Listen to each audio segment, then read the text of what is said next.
se habla de la proindivisión. Y entonces, ahora ustedes saben, pues, que hay algunas obligaciones que se necesita de la participación de todos. No puede ser uno solo, nada más el que actúe. Y por lo otro, le agradezco, sin duda, me equivoqué. Yo estaba viendo el video por ahí, me equivoqué también. Otra cuestión, a ver si alguien lo notó. Pero así sucede cuando uno está hablando. Y lo importante para mí es que alguien se percate, pues.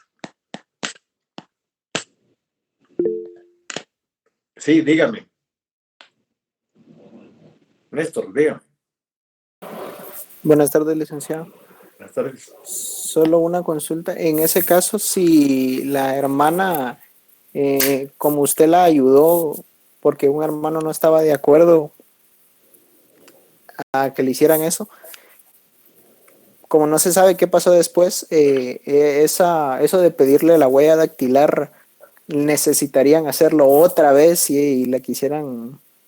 Tendrían, mire, ahí pudieron haber ocurrido un montón de cosas, pero vamos a ver. Una es que volvieran a presentar la demanda. Y al presentarla de nuevo, pues entonces ahí sí ya se le podría dificultar un poquito a la señora, porque lo que yo le gané fue tiempo, no le gané el caso. ¿Qué es lo que la señora debió de haber hecho? Bueno, como ustedes se recuerdan que en derecho civil ustedes vieron que las personas tienen hasta 10 años para reclamar cuando tienen un derecho igual o mejor que los demás. En este caso no se aplicaba por dos razones. La primera, porque ya habían transcurrido más de 10 años. Y la segunda,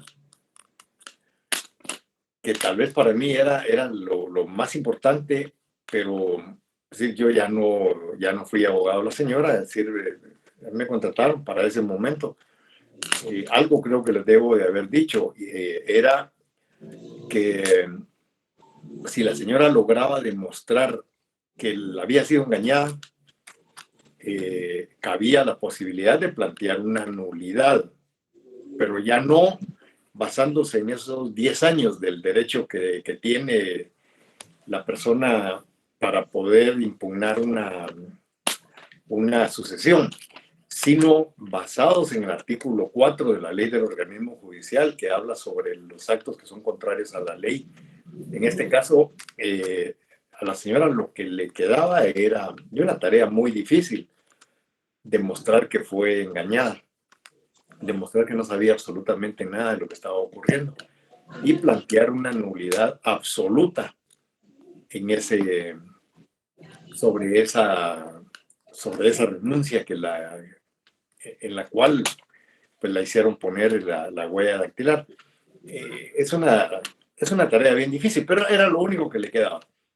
De no conseguirlo, y lo más probable es que la próxima demanda sí la planteen bien y la echen a la calle, ¿verdad? No sé qué pasó con ella. Gracias. Bueno.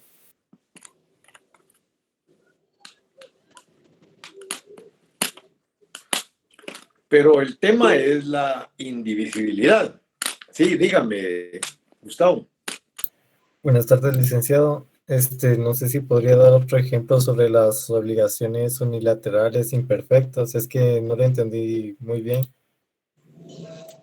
Bueno, pero antes de eso, hay dudas todavía sobre las obligaciones divisibles e indivisibles. Está todo claro. Si es así, pasamos a las obligaciones unilaterales.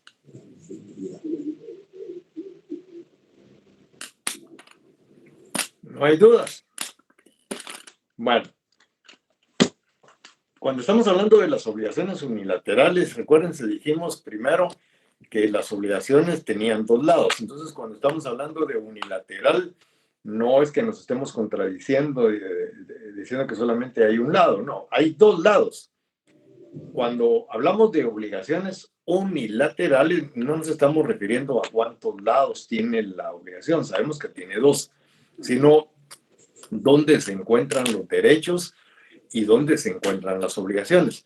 En el caso de las obligaciones unilaterales, los derechos y las obligaciones están divididos. ¿Eso qué quiere decir? En un lado hay solo obligaciones y en el otro lado solo derechos. Y entonces por eso decíamos que todas las obligaciones que son gratuitas tienen esa característica de ser unilaterales. En cambio, cuando estamos hablando de obligaciones bilaterales, tampoco estamos hablando de dos lados, ¿verdad? Sabemos que tienen dos lados. Estamos hablando de en dónde se encuentran los derechos y las obligaciones.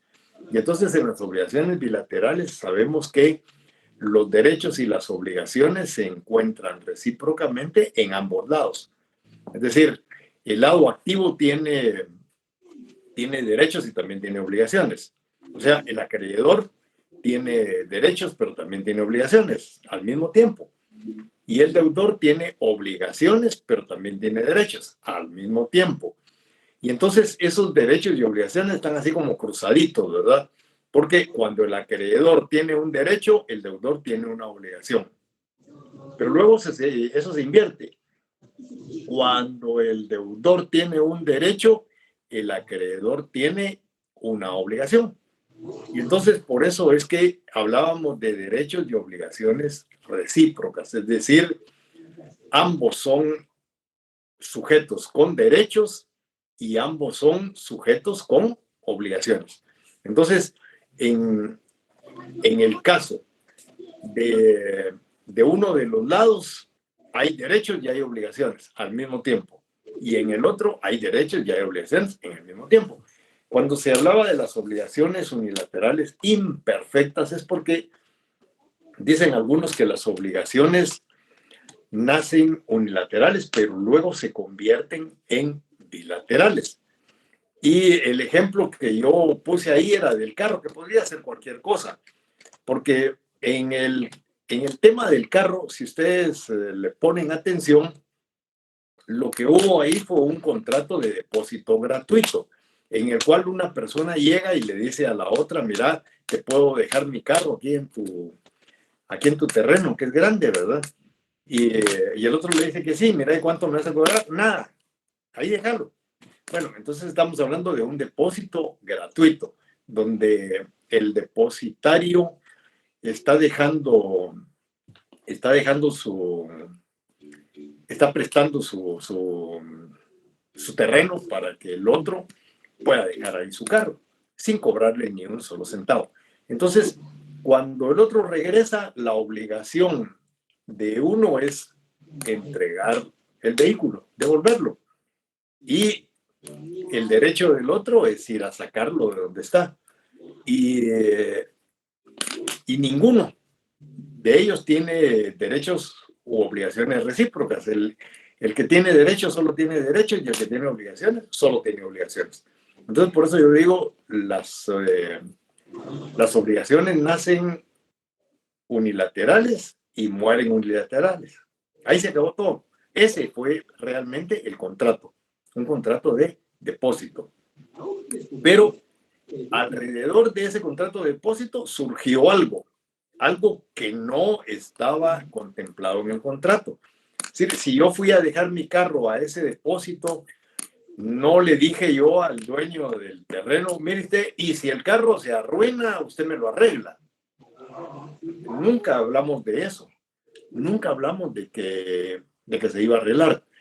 Cuando yo llego por mi carro, el dueño del terreno, pues su única obligación es entregármelo, esté como esté.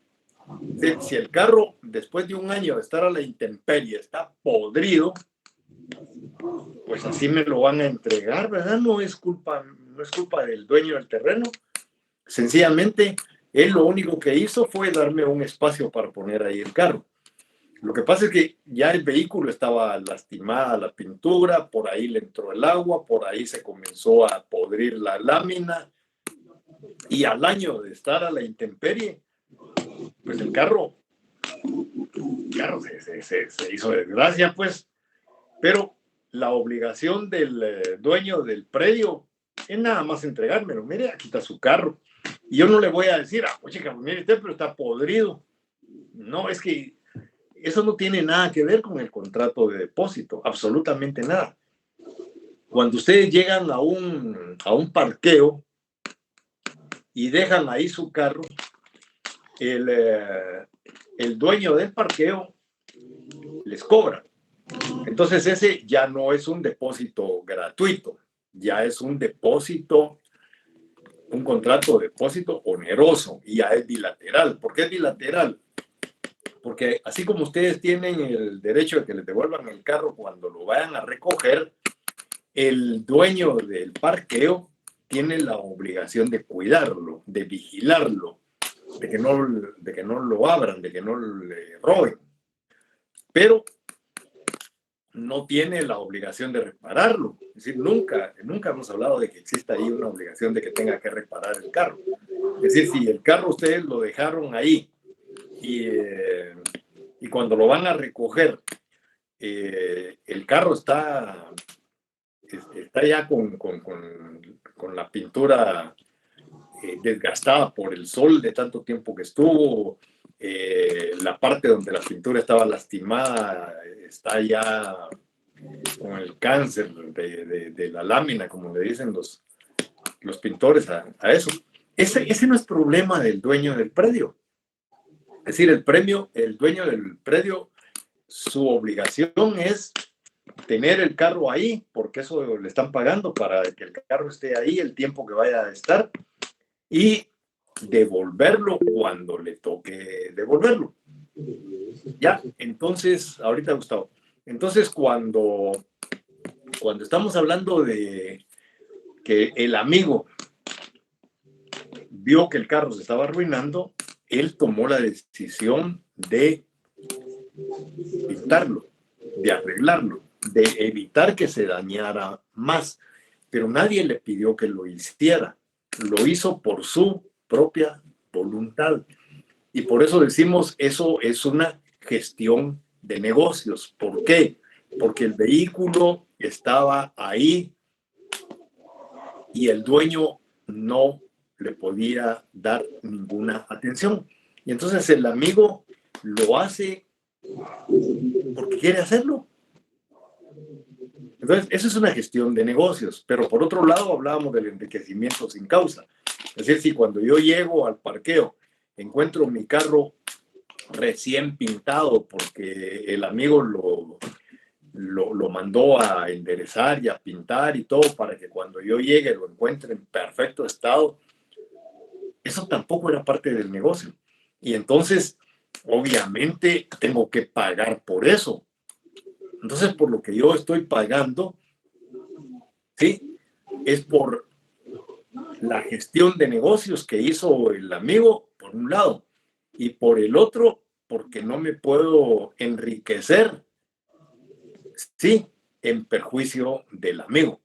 Entonces, esta gente que cree que las obligaciones nacen unilaterales y después se vuelven bilaterales, dicen, bueno, es que cuando se hizo el negocio era unilateral, era gratuito, pero ahora tiene que pagar.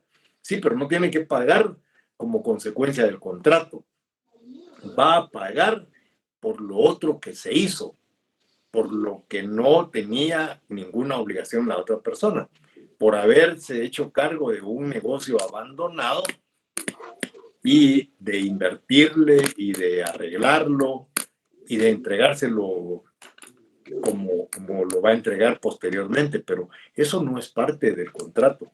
Ahí, en el primer caso, tenemos un contrato, el contrato de depósito, que es gratuito en este ejemplo, y posteriormente lo que tenemos son declaraciones unilaterales de voluntad, en la cual una persona, a través de la figura de la gestión, se convierte en acreedor del otro, y por eso es que tiene derecho a cobrar. Y en el enriquecimiento sin causa, porque nadie se puede enriquecer en perjuicio de los demás. Espero que ahora sí me lo haya entendido. Dígame, Gustavo. En Chile, yo de hecho yo tuve una experiencia parecida con una televisión. Aquí en mi casa se había arruinado una televisión y yo la había mandado a arreglar. La cosa es de que cuando yo la dejé, me dijeron que la revisión es gratuita, solo la iban a revisar y después yo tenía que ir otra vez al lugar para saber cuánto me iban a cobrar por la reparada. La cosa es de que después volví a ir y cuando llegué ya tenían la televisión reparada. Y la cosa es que yo le dije a esta persona de que yo no en ningún momento le dije que me la reparara. Yo la llevé para que la revisara y me dijera cuánto me iba a cobrar. Al fin yo no le terminé pagando porque yo no, nunca le dije que me la reparara, pues. Bueno, ahí estamos hablando de dos cosas totalmente diferentes, ¿verdad? Porque por un lado estamos hablando de una revisión y la persona tenía que Avisarme. cumplir nada más con lo que le estaban diciendo, revisar y Sí, luego avisarle al otro y decirle, bueno, mire, usted lo que tiene su televisión y tal cosa. Eh, yo he visto eso porque me ha tocado de vez en cuando llevar algún aparato ahí a Max Distelsa. Max Distelsa tiene una subespecie de outlet donde tienen un montón de equipos que están dañados y que los han arreglado y después los venden a un precio menor. Pero también ahí tienen un taller de reparaciones. Cuando uno lleva algún, algún aparato electrodoméstico ahí, le dicen a uno, bueno, mire, la revisión le va a costar 100 quetzales. Eh, si hay que arreglarlo, nosotros le vamos a avisar y le vamos a decir cuánto va a costar. Si usted decide arreglarlo, los 100 quetzales de la revisión nos los van a cobrar porque lo que le van a cobrar en todo caso es la reparación, pero lo avisan. Ahora, ¿qué pasa cuando uno hace algo que no debía? Precisamente ahí es donde ustedes ya me debieran de explicar a mí y no yo a ustedes, porque cuando estudiamos la gestión de negocios, recuérdense que una de las obligaciones del gestor de negocios es dar aviso. Y en este caso, si alguien va a actuar como gestor de negocios, pues tendría que dar aviso, ¿verdad? ¿No les parece?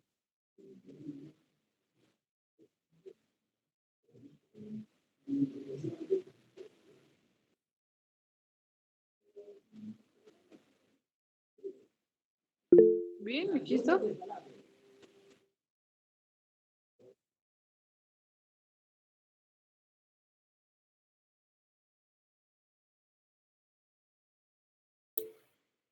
licenciado, tiene su micrófono apagado.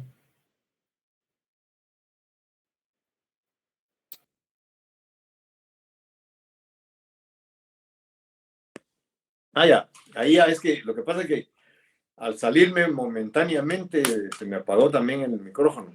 Bueno, entonces les decía que hay que tener bien claro lo que son estas instituciones, cuándo procede una gestión de negocios, cuándo no.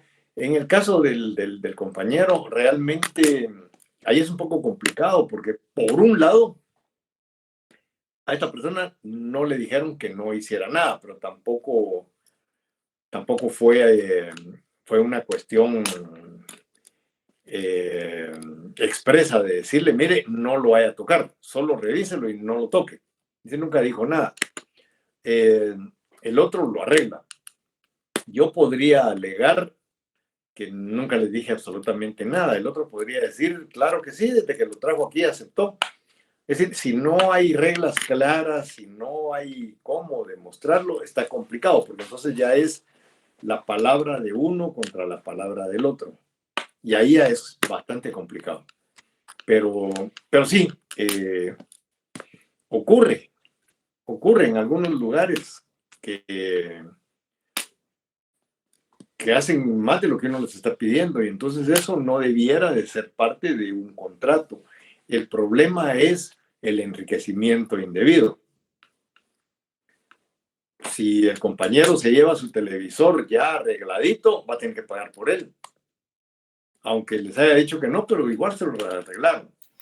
No, sino que al final lo que pasó es de que yo le dije de que vendiera ese televisor y que me diera una parte del dinero a mí y que la otra parte se la quedara a él. Bueno, usted encontró la solución, ya no hay más que hablar. Sí. Bueno, gracias, Lick. Bueno, sí, señores, ¿alguna otra duda?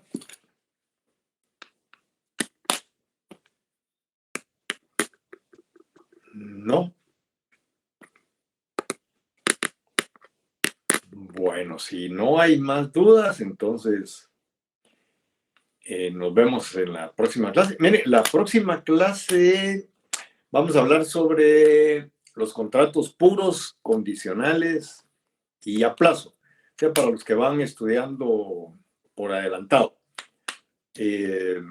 Yo tendría como pretensión llegar hasta ahí para el segundo parcial.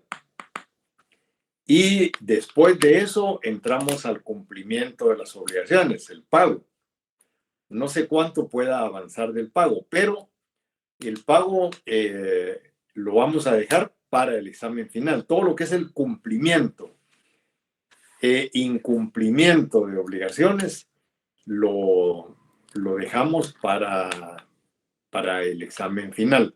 El segundo parcial va a abarcar hasta las obligaciones condicionales a plazo y vamos a hablar un poquito sobre lo que son las obligaciones naturales.